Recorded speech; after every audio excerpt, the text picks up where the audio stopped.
Hello my dear friends, myself Nandini study point में आप सभी का स्वागत है। आज के इस वीडियो में टॉपिक है एंकल एडिमा प्रेगनेंसी में क्यों हो जाता है। प्रेग्नेंट लेडीज़ में एक कंप्लेन क्यों रहती है कि उनके पैरों में स्वेलिंग है और एडिमा देखने को मिलता है, या फिर वो ठीक कैसे होगा। ये एक कॉमन समस्या देखने को मिलती है प्रेग्नेंट लेडीज़ में। बेसिकली अगर लेडीज़ अपने थर्ड ट्राइमेस्टर में होती है तो ये जो प्रॉब्लम है वो और भी बढ़ जाती है।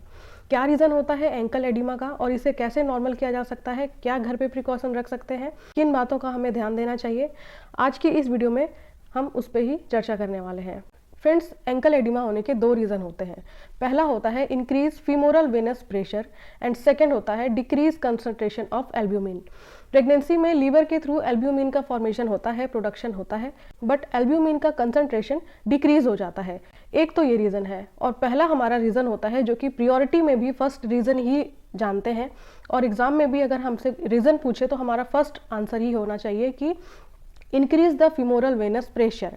प्रेगनेंसी में चूंकि जो यूट्रस है उसका साइज बिग होता है, साइज बड़ा होता है, तो जैसे जैसे यूट्रस का साइज बड़ा होता है, जो फीमेल की बॉडी का जो लोअर पार्ट होता है, जो फीमोरल पार्ट होता है, उस पर प्रेशर डालता है। अब जब फीमोरल पार्ट पे प्रेशर डालता है तो फीमोरल आर्टरी क्या है, कॉन्स्ट्रिक्ट हो जाती है। तो जो अपने लोअर लिम्ब से ब्लड और फ्लूइड को इंफीरियर वेना कावा लेकर आती है हमारे हार्ट तक, वो सर्कुलेशन इतना अच्छे से नहीं हो पाता, क्योंकि अगर पेशेंट बहुत लंबे समय तक सिटिंग पोजीशन में है, जिसमें कि वो पैर को अपने लटका करके सरफेस पे रख करके बैठी है, या बहुत लंबे समय तक स्टैंडिंग पोजीशन में है, तो ग्रेविटेशनल फोर्स की वजह से भी वो सर्कुलेशन नहीं हो पाता अच्छे से, और फीमोरल वेनस प्रेशर भी बढ़ा हुआ होता है, जिसकी वजह से उनके लिम्ब में, लोअर लिम्ब बेसिकली जो एंकल एरिया होता है, वहाँ पे स्वेलिंग देखने को मिलता है। अब जानते हैं कि फीमोरल वेनस प्रेशर कितना होता है। फ्रेंड्स, अगर नॉन प्रेग्नेंट लेडीज में फीमोरल वेनस प्रेशर हमसे पूछे तो हमारा आंसर होना चाहिए 8 mm of Hg। वहीं पे सेकेंड साइड जो आप देख रहे हैं, प्रेग्नेंट फीमेल में अगर फीमेल रेस्टिंग मोड पे है,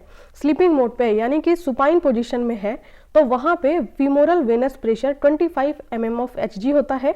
अगर स्टैंडिंग पोजीशन में है तो वहाँ पे 80 to 100 mm of Hg femoral pressure होता है। अगर किसी भी फीमेल का femoral venous pressure 8 mm of Hg है तो वहाँ पे स्वेलिंग नहीं देखने को मिलती है, बट प्रेगनेंसी में 25 mm of Hg ही देखा जाता है।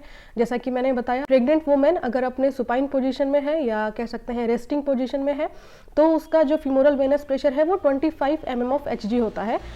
इससे हमें ये तो पता चलता है कि माइल्ड जो स्वेलिंग है या एंकल में जो माइल्ड एडिमा है वो तो हमें देखने को मिलेगा ही। तो इसी वजह से अगर कोई भी प्रेग्नेंट लेडीज जो अपने थर्ड ट्राइमेस्टर में है, जिसका यूट्रस इंलार्ज हो चुका है, वो अगर ज़्यादा लंबे समय तक खड़ी रहे या सिटिंग पोजीशन में रहे, पैरों को लटका करके बैठे, तो उसका जो एडिमा है, जो स्वेलिंग है, वो और ज़्यादा बढ़ जाता है। और अगर वो अपने सुपाइन पोजीशन में होती है, रेस्टिंग मोड में होती है, तो 25 mm of Hg होता है। इसीलिए एंकल एडिमा को प्रिवेंट करने के लिए प्रेग्नेंट लेडीज को हम डे में भी 2 से 3 घंटे नॉर्मल बैठने के लिए या लेटने की सलाह देते हैं। अगर किसी प्रेग्नेंट लेडीज का लंबे समय तक स्टैंडिंग है और सिटिंग है जहाँ पे वो पैर लटका के बैठती है, तो वो उसे अवॉइड करना है, ताकि उसके पैरों की जो स्वेलिंग है वो नॉर्मल हो सके। तो फ्रेंड्स, अगर आप भी इस चीज़ को लेकर के वरीड हैं कि आपके पैरों में ज़्यादा स्वेलिंग है, तो इसमें इतना वरीड होने की ज़रूरत नहीं है। कॉमन होता है प्रेगनेंसी में आपके लेग में स्वेलिंग या एंकल एडिमा।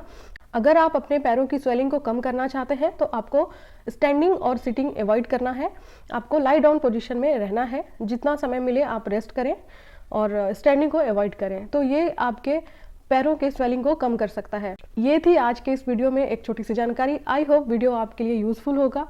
ऐसे ही फिर इंपॉर्टेंट टॉपिक के साथ मिलते हैं नेक्स्ट वीडियो में। तब तक के लिए टेक केयर, बाय बाय।